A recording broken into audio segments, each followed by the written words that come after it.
नमस्कार आदाब, मैं शाहिद उमर। स्वागत है आप सभी का सियासत टीवी के हिंदी समाचार में। आइए देखते हैं सबसे पहले हेडलाइंस। चंडीगढ़ कूच के लिए निकले किसानों को पुलिस ने रास्ते में रोका, बॉर्डर सील, हिरासत में कई नेता। महाराष्ट्र के दिग्गज नेता विजय वडेट्टीवार छोड़ेंगे कांग्रेस।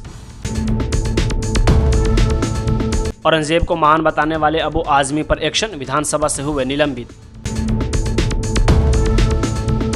मायावती के एक्शन पर एक्शन, भतीजे के बाद भाई से भी वापस लिया पद।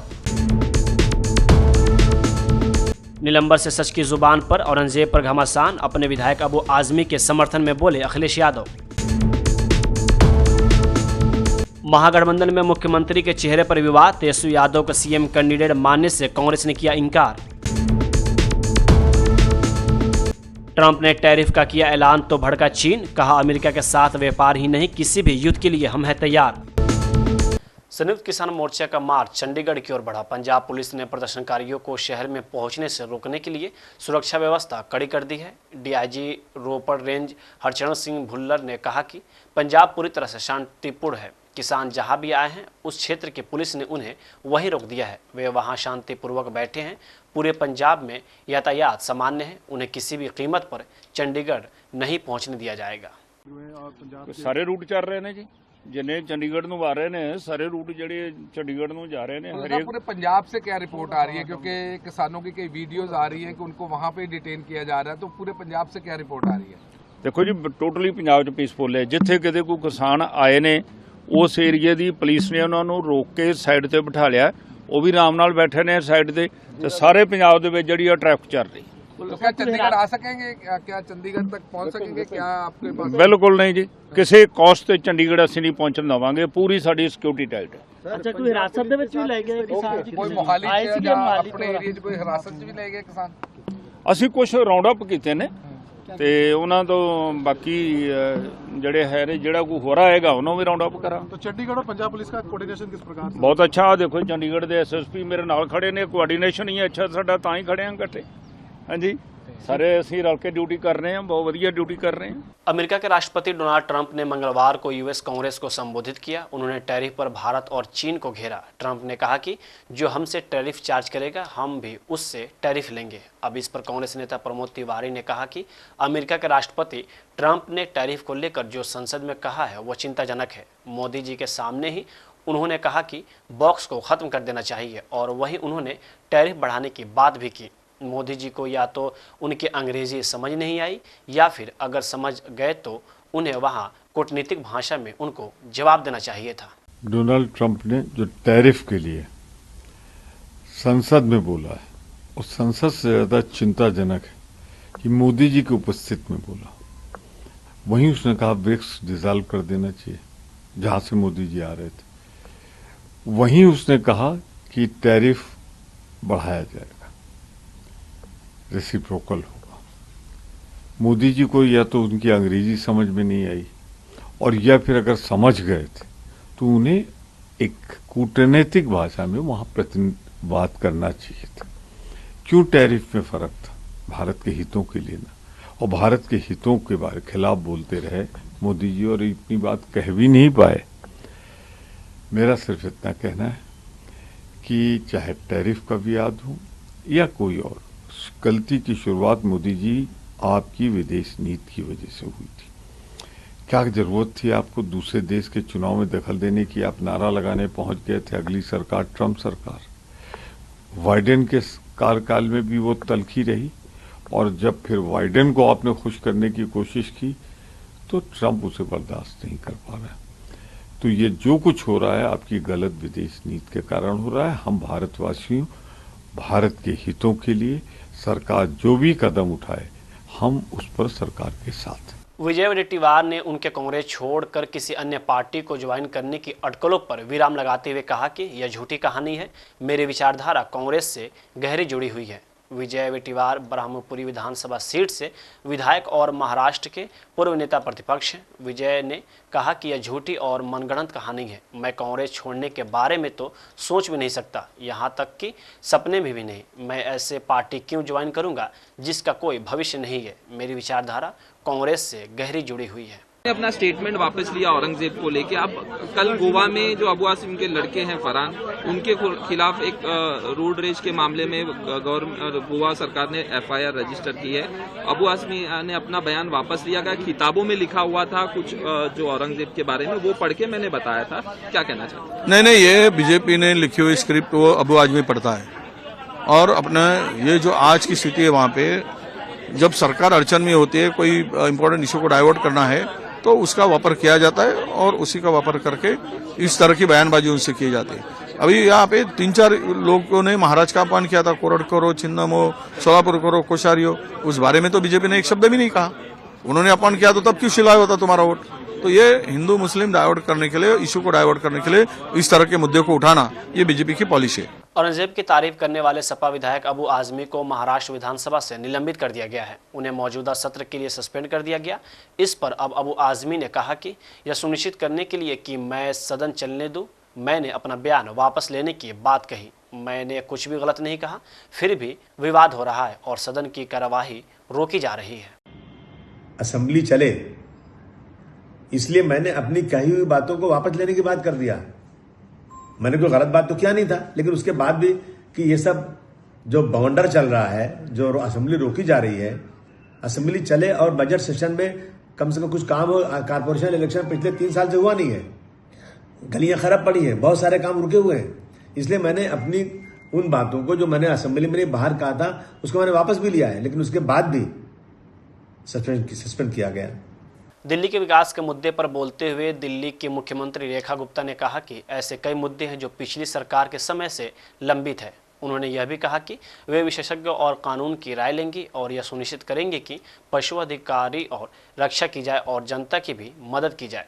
पानी, सड़क और पेड़ काटने समेत कई मुद्दे पिछली सरकार से लंबित हैं। आज मैंने जिन इलाकों का दौरा किया वहां पानी संबंधी दिक्कतें सामने आ रही हैं। देखिए, बहुत सारी समस्याएं पिछली सरकार में ऐसी लंबित थी, विशेष रूप से पानी की, विशेष रूप से पेड़ों की छटाई की, सड़कें जो टूटी हुई हैं। सालों से दिल्ली की जनता समेत मेरी कॉन्स्टिट्यूएंसी के ये इंतजार कर रहे थे कि कब ये मौका आए कि ये काम हो। आज जितने भी एरिया को मैंने विजिट किया, सबसे बड़ी प्रॉब्लम वहाँ पानी की है। तो आज जल बोर्ड के अधिकारी, PWD के अधिकारी, फॉरेस्ट के अधिकारी, दिल्ली में छोटी छोटी छटाई के लिए दिल्ली की जनता को परेशान होना पड़ता है। बुजुर्ग दुखी होते हैं, बड़े दुखी होते हैं। तो इन समस्याओं को समाधान देने के लिए, और विशेष रूप से दिल्ली में जो डॉग्स का प्रॉब्लम है, वो पूरी दिल्ली के लिए एक बहुत बड़ा मीनार है। इस पे हमें बहुत ज़्यादा काम करने की ज़रूरत है, एक्सपर्ट की राय लेने की ज़रूरत है, कानूनविदों से भी हमें बात करनी पड़ेगी। परंतु पशु अधिकार पे भी दिक्कत ना हो, परंतु दिल्ली की जनता जो त्रस्त है उनके लिए भी हम मदद कर पाएं, मेरा ऐसा सोच रहा है। वहीं दिल्ली चुनाव में हार के बाद आप प्रमुख अरविंद केजरीवाल अगले 10 दिनों के लिए पंजाब के होशियारपुर में हैं। वहां यह विषयानुसार साधना के लिए पहुंचे हैं। विधानसभा चुनाव में हार का मुंह देखने के बाद सार्वजनिक रूप से कम नजर आए पूर्व मुख्यमंत्री पर अब कांग्रेस नेता ने तीखा प्रहार किया है। संदीप दीक्षित ने कहा कि उन्हें दिखावटी जीवन जीने की आदत हो गई है। देखिए साहब, आप विपासना करो, क्या करो, आपका व्यक्तिगत निर्णय है, लेकिन ये जो तामझाम में जीने की इनको आदत हो गई ना। हम लोग तो बार बार कहते थे कि ये सत्ता का लोभी है, आज नहीं, मैं तो 10 साल से कह रहा हूं। जब ये सादगी की चीजें बांट बांट के उस पर वोट बटोरते थे, तब भी हम कहते थे कि सादगी इनका एक दिखावा था, एक ढकोसला था, और वो सामने निकल कर आया है। सत्ता और सत्ता से मिलती हुई जो अय्याशी है और जो ऐश है, उसमें इतनी इनको आदत पड़ गई है कि अपनी विपासना में भी वो 100 गाड़ियों का काफिला लेके चल रहे हैं। दिल्ली के जल मंत्री प्रवेश वर्मा ने आज यमुना घाट का निरीक्षण किया। इस दौरान उन्होंने पिछली आम आदमी पार्टी की सरकार पर जमकर हमला बोला। उन्होंने कहा कि अरविंद केजरीवाल ने कभी यमुना की सफाई को लेकर चिंता नहीं की। पिछले सरकार में कोई काम नहीं हुआ है। उनकी कभी सोच नहीं थी कि यमुना जी को साफ किया जाए। उस सरकार के कागजों में भी काम नहीं दिख रहा था। देखिए, अभी यहाँ पे फेरी चलाने का हमारा प्रपोजल है, अभी उसका MOU भी साइन करेंगे। अभी केवल एक ही स्ट्रेच में फेरी चलाएंगे, लोग आएंगे उसमें फेरी में, वहाँ से एक ही उसका पिकअप पॉइंट होगा, एक ही ड्रॉप पॉइंट होगा। तो वहाँ के लोगों को, दिल्ली के लोगों को थोड़ा सा दिखाएंगे, और वहाँ पे एक जो है फेरी में रेस्टोरेंट भी होगा। तो हमारा पर्पस है कि धीरे धीरे लोगों को आकर्षित करें यमुना की तरफ में, और हर आदमी की इसमें इन्वॉल्वमेंट रहनी चाहिए। बाद में जब इसमें साफ सफाई का काम हमारा तेजी से चालू होगा तो सारे लोगों को भी आग्रह करेंगे कि वो भी आके यहाँ पे कार सेवा करें। समाजवादी पार्टी के महासचिव शिवपाल यादव ने आज कहा कि भाजपा सरकार कहीं उनका नाम न बदल दे। रोज सदन में हमारा नाम चच्चू चच्चू कहते हैं। दरअसल यूपी विधानसभा में आज भाजपा के एमएलसी मोहित बेनीवाल ने मुजफ्फरनगर का नाम बदलकर लक्ष्मीनगर किए जाने की मांग की है। मोहित बेनीवाल ने कहा कि हमारी परंपराओं के प्रति सम्मान के लिए जरूरी है कि हमारी भूमि व नगरों का नाम भी उसी के अनुरूप हो। ऐसे में महाभारत काल से जुड़े इस जिले का नाम बदला जाना जरूरी है। केवल नाम बदलने का काम करते हैं और कोई काम तो करते नहीं, केवल नाम बदलते हैं। अब देखना कहीं हमारा और तुम्हारा नाम न बदल दें। और रोज सदन में देख रहे होगे हमारा नाम तो चच्चू चच्चू कह करके माला जपते रहते हैं, तो कहीं आपका हमारा नाम में डाल चाहते हैं, इस वजह से बार बार आपकी ओर इशारा होता है। अरे हम लोग समाजवादी हैं, समाजवादी पार्टी लोग कभी बदलते नहीं। लोहिया के नाम को लेकर कहा कि आदर्शों से बहुत दूर है। नाम इससे पहले भी देखा गया, को बयान दिया है कि लोहिया के आदर्शों को लेकर समाजवादी पार्टी बहुत दूर है। देखिए ये लोग भारतीय जनता पार्टी के लोग न तो किसानों के काम करते हैं, न महंगाई पर रोक लगाते हैं, न तो बेरोजगारी पर काम करते हैं। तो ये केवल जनता में भ्रम फैलाने का काम करते हैं, क्षेत्रों में भ्रम फैलाते हैं और यहाँ सदन में झूठ बोल करके भ्रम फैलाने का काम करते हैं। अनशन को लेकर क्या कहेंगे? अनशन को लेकर सवाल उठे हैं, सपा अध्यक्ष ने एक वीडियो भी पोस्ट किया है आज। देखिए ये कोई राजनीतिक मुद्दा नहीं है, केवल यहाँ मुख्यमंत्री जी राजनीतिक मुद्दा बनाना चाहते हैं। वो तो हाथरस रिपोर्ट आज सबमिट होगी, जो स्टैम्पीड हुआ था उसको लेके पटल पे रखा जाएगा।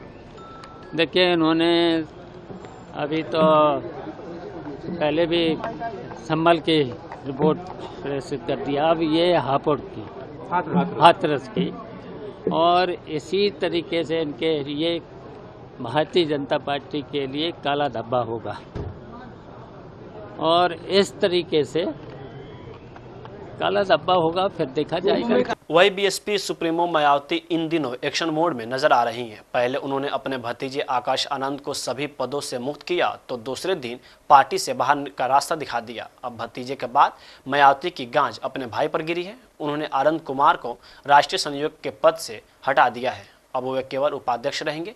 नेशनल कोऑर्डिनेटर की जिम्मेदारी रणधीर बेनीवाल को सौंपी गई है। मायावती ने एक्स पर पोस्ट पर जानकारी देते हुए लिखा है कि आनंद कुमार ने पार्टी और मूवमेंट के हित में एक पद पर कार्य करने की इच्छा जताई थी, जिसे स्वीकार कर लिया गया है। अब वो पहले की तरह राष्ट्रीय उपाध्यक्ष पद पर रहते हुए मायावती के निर्देशन में काम करेंगे। उन्होंने आगे लिखा है कि इसके साथ ही सहारनपुर के रहने वाले रणधीर बेनीवाल को नया नेशनल कोऑर्डिनेटर नियुक्त किया गया है। मायावती ने कहा है कि अब बसपा के राज्यसभा सांसद रामजी गौतम और रणधीर बेनीवाल दोनों पार्टी के नेशनल कोऑर्डिनेटर के रूप में उनके निर्देशन में विभिन्न राज्यों की जिम्मेदारी संभालेंगे। मायावती ने इससे पहले बड़ा फैसला लेते हुए भतीजे आकाश आनंद को पार्टी से बाहर का रास्ता दिखा दिया था। मायावती ने आकाश को सभी पदों से मुक्त कर दिया था। मायावती इन दिनों फुल एक्शन मोड में नजर आ रही है। बीते दिनों उन्होंने योगी सरकार पर मुसलमानों के साथ सौतेला व्यवहार करने का भी आरोप लगाया था। मायावती ने रविवार को ही अपने भाई आनंद कुमार को नेशनल कोऑर्डिनेटर नियुक्त किया था। उस दौरान उन्होंने कहा था कि वो पार्टी के लिए बेहतर काम करेंगे। महज 3 दिन यानी 72 घंटे के भीतर बीएसपी सुप्रीमो ने अपना फैसला पलट दिया। ऐसे में कई तरह के सवाल खड़े किए जा रहे हैं। मायावती इन दिनों अपने फैसलों की वजह से काफी सुर्खियों में बनी हुई हैं।